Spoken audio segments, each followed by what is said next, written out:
Hi, Doug Bear from Doug Bear's Tackle World here for the fishing report for this weekend, the 2nd and 3rd of April 2022. Okay guys, this weekend, believe it or not, and we had horrendous weather, and they were saying 2 days ago 20 to 30 knots again this weekend, but that has changed again, and it's looking pretty good. So they are saying at the moment, Saturday morning, a bit of strong southerly early, but then by about 7 a.m. it sort of starts to drop off, and then it'll swing around to a light northerly in the afternoon. So we're talking like most of the day, sort of, except for the morning. But from 7 a.m. onwards, they're talking like around about 2 to 10 knots, which is a pretty good day.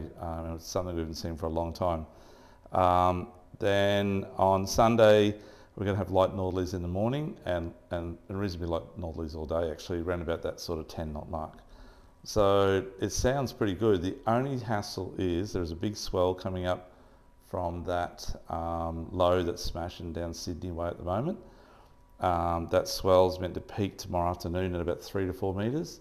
Be more predominantly out wider because it's a southerly swell. So for anyone that wants to go out wide chasing blue marlin or yellowfin, whatever, or deep dropping, you will have a bit of swell on, but you won't have much wind on. Come back around the seaway area. That 3 to 4 metres should not be in on the seaway. It'll probably still fairly decent though. It might be 1.5 or 1.2 with maybe a 3 metre set coming through. So just be really careful, especially that south side of the seaway, and just watch the waves as you go out. Going out's not going to be too bad. You get high tide, but still stick to the north side of the seaway as you go through the wall, and then dog leg south east once you get past that break on the south side. Don't go north whatever you do, because they'll break on Dead Man's Bank, if that makes sense. So I would suggest if you're going to go fishing, that we've had a lot of rain, right? So as I've said last Sunday, you might have saw on Facebook, the snapper are definitely in close, and good snapper. I mean, like good stuff. I got smoked badly on plastics, and my son got one around about nearly 70 centimetres. So and we only fished for one drop. That was it. We had rest we just come back in, get some tuna. But there are plenty of snapper in on the close reefs at the moment off the seaway. The water is dirty out, as far as I know today, dirty out even on the Diamond Reef, but that's on the top, okay? So once you get down a little bit, it's not too bad. So if you're trolling for the mackerel with deep diving lures, you're fine. If you're trolling with downriggers, even more fine. The water level with that barrel on top would probably only be the top 10 metres max, I dare say. In closer though, where the fish were starting to show up at Mermaid and Gravel Patch and the 18s, look, it might be a little bit brown for a couple of days this weekend maybe, but worth having a look. It's still worth having a look. But I would definitely be looking around the Diamond Reef for the mackerel, maybe the gravel or the outside edge of the gravel focus reef maybe, and trolling hard body lures or trolling baits around. Garfish on weighted rigs have been working really well, guys. So on a chin weight, sort of chin weight style, all the rigs that we sell pre-made up downstairs with the skirt and the weight on the hook, with the gar on it, been working really well. Slow trolling about 1 to 2 knots. So that's worth a look at. And then your deep diving lures like coral trout colour, Stewie's favourite, or any other colours that you may like. They have to get down around 10 metres, okay, really important. 6 to 7 knots, dropping back, starting at about 40 metres behind the boat, working your way out, 10 metres every extra lure, okay? And don't go over 7 knots if you can help it. The next thing you can do is troll for wahoo. Now I had a mate at there yesterday, Mick, and he got bitten off by wahoo in that dirty water, believe it or not. Just a little and then it was all gone. He was running at about 7 knots. But if you wanted to go chase the wahoo, perhaps pull your hard bodies in and get yourself sort of some high speed skirts, like that type of thing there. Or there are a whole array of different ones you can get. Things like this fella here. The darker they are, the better. Purples will just kick butt. That sort of thing there is really good. That's a Sea Star lure. We sell a whole range of colours in those as well. They're pre-rigged, ready to go. Drop your skirts out a little bit further, so start at about 50 metres and space them about 15 or 10, 15 metres each additional one out the back. So you might have the furthest one out about 80 metres round about. and you're trolling these at around 10 to 12 knots. You're actually up on the plane, so you've got to be care of oncoming traffic, of boat traffic, and make sure they don't run over your lines. But that's the speed to get the Wahoo. So if there's Wahoo out there, and I can't believe that they're out there in that dirty water, but obviously they are. They've been really good this year actually, but no one's actually been trolling for Wahoo, but they're catching heaps as a bycatch on their deep diving lures. So if you troll around with skirts, like this type of thing, specifically if it's a bit faster for Wahoo, you'll smack them. And they're good fish, up to 20, 25 kilos, so, and great fun to catch. Give them a shot. Otherwise, snapper fish. Snapper fish in close, right in that dirty water, right in 18 fathoms, 17 fathoms, even maybe even 12 fathoms on the bait reef. And a float line, really small sinker, and just a floating pilly or a strip of flesh, whatever, squid, or go to your soft plastics, run about a 4 to 5 inch paddle tail or a fork tail, and run around about sort of ½ ounce to 1 ounce on about a 5/0 hook, okay, or 4/0 to 6/0 hook, depending on how big your bait is, your plastic is, and cast it up current and just let it come down and just jig away. Lucanus jigs also very good, the little octo jigs with the balls in the front, they're really good as well, give them a shot. And that's what I'll be doing this weekend, and I'll be fishing mainly within the 24 fathom reef. If the weather is good and you don't mind that bit of swell and your boat's able to handle it, and you are, I'd probably maybe look at going out wider. That clear water will probably start on the outside of 36 fathoms or a bit further. There's definitely plenty of dolphin fish out there around the fads at the moment, like heaps of little ones everywhere. And the 50 fathom fads are a bit bigger, and I'll be trolling skirts around like this type of thing, or hard bodies, or just bait fishing with live baits, pillies, doesn't matter, around the fad boys themselves on the 50 fathom line. I'd also be looking at snapper fishing out there, and definitely pearly fishing. And as we saw last week, one of my customers got a massive amberjack jigging out there, about 36 kilos or 7 kilos, 37 kilo, 80 pounds, big amberjack on a jig, fantastic. They're jigging in the 50s northeast. So Gav from Sea Pros, we're getting heaps of fish out there as well, kings and big amberjacks. So jigging is starting, snapper are starting, pearlies are starting, and the dolphin fish are still here, and so the mackerel in close. On the outside edge of that, out wider, there's definitely been a few blue marlin around prior to this flood event we just had, and they should still be out there because the water, it's still blue out there, guys. It's purple, beautiful. And there should be big dolphin fish and big Wahoo out there too. Maybe even yellowfin tuna, some big yellowfin tuna. But keep an eye out for debris, letting it float in the water. Go check it out. By this time, it's been in the water now for a month. We've had since the first flood.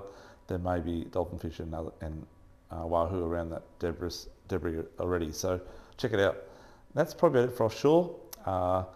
Inshore, a jumping pin area, it's been, again, total dirty water, but there's been a lot of flaties and a lot of whiting caught again in that dirty waters. Can't believe it. I think everything's just been flushed out of the rivers, guys. It's all around the pin area. Get a little bit of semi-clean water there at high tide. So the high tide this weekend, you get sort of 9 o'clock high on tomorrow, and I think around 10 on Sunday. So good tides, and I'll be definitely fishing for whiting around the two last basins on the northern end of South Straddie, or around Gold Bank opposite Millionaires Row there with the Abbeys, and fishing very light sinkers, or beach worms are good too. A few flatties up in those banks on the high tide as well. Give that a shot. They're really big tides this weekend, so maybe have a shot at getting up in Gold Bank or the northern side of Crusoe Island and having fish there for flatties.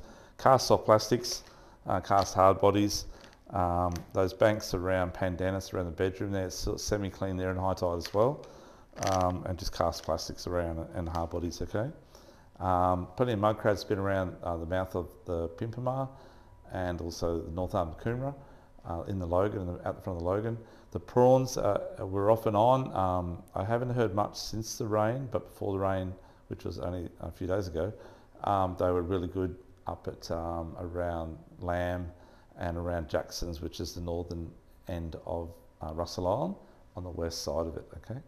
And you'll see the boats, don't worry, you'll see the boats throwing the nets, and they're big prawn, and there's plenty of them. So maybe worth having a shot at those, but I probably think they'll come on next week when the tide's a bit smaller, and you might have to wait a few days on those. But if you're in the area, have a look. That's probably it for the northern end. To come down this end and around the Broadwater, The seaways, been fishing pretty good for a bit of everything actually. Even small snapper up to about 50 centimetres have been caught there this week. There's plenty of bream. Some good flatties on the north wall up on that high tide up on the edge of the rocks. And also guys have been just using little vibes and vibing from the seaway pipe all the way on the running tide all the way around to the front of the north wall of Waybreak Island. So if you do that drift all the way through there, and you're just hopping little vibes to small to large or medium sized vibes, and the light ones are usually on like sort of 6 to 8 pound braid, and the bigger ones on that sort of 8 to 15 pound braid, and those sort of sizes there, and just hopping the bottom, just a little hop up and drop it back down again, and catching everything. Like maybe you go out there and catch 10 different species: parrotfish, sweetlip, as I said, squire, bream, flatties, flounder, the whole works. So give them a shot. Otherwise, the water on the high tide around, I don't know as far as Crab Island is not clean, but it's semi-clean.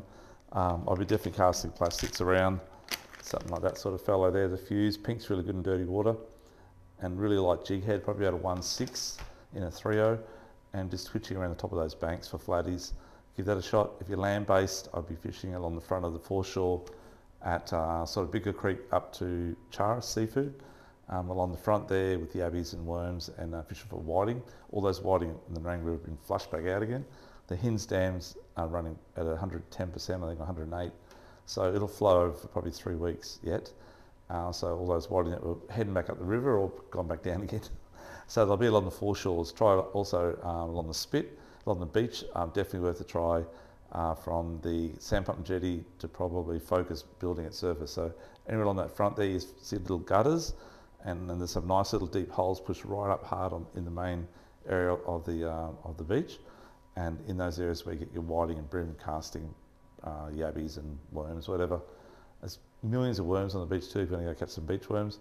Otherwise, get yourself yabbies and get yourself some worms and get down there. Not much wind this weekend, a little bit of swell, but definitely worth a shot on that high and the first to run in. You go actually first to run up tide in the morning, high and the run out. It's a really good tide actually. The bite time this weekend, inside and offshore and everywhere, will be probably tomorrow around 10 till midday, and on you get a bite time early morning, late afternoon too, guys. And on Sunday it'll be around about sort of 11 to 1. Okay, so give that a shot. There were mangrove jacks around, but they've gone a bit quiet. But they might be at the end of the seaway. Worth having a go for live baits on the north wall there. On the run out tide, so probably late afternoon, mid-afternoon actually, it's a late afternoon on the low tide at the last hour of the run out, and that's probably about it for the broadwater. Try for sand crabs, maybe around Waybreak backside on the west side, where it's a bit cleaner, or the Runaway Bay area. Mud crabs definitely mouth of the north and south arm of Coomera River, and maybe around the inside of Stratty from Browns Bay up to Curran Cove. All on that edge overnight will be best. Okay, and that's probably about it for this week's report. I would talk about freshwater, but the Hinds stand's overflowing, so theoretically I'd say both ramps will be closed.